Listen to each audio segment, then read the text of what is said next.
permasalahan kemacetan menjadi sorotan di Kota Palembang. Menyikapi hal tersebut, Sekretaris Daerah, Sekda, Kota Palembang Aprizal Hashim akan meninjau langsung titik rawan kemacetan, dan pihak Dinas Perhubungan, Dishub, Kota Palembang diminta untuk lebih disiplin khususnya dalam penanganan kemacetan.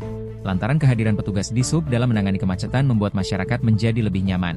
Kami karena sudah ada datanya dari Kepala Dinas Perhubungan untuk mungkin Pak Wali atau kami sendiri atau dari Inspektorat akan melihat titik-titik rawan kemacetan yang selama ini dijaga masyarakat.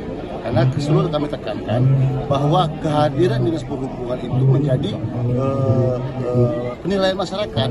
Artinya bukan kalau memang itu macet di sekolah dan sebagainya, kalau anggota Dinas Perhubungan hadir, berbagai Dinas Perhubungan hadir membuat masyarakat itu menjadi nyaman, walaupun memang itu semua karena Kota Palembang ini setiap pagi dan sore, pagi masyarakat mengantar anak sekolah, bekerja, dan ke pasar, dan seluruh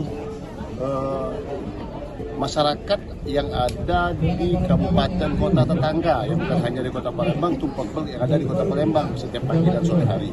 Yaitu perlu penanganan yang lebih serius bagi jajaran Dinas Perhubungan.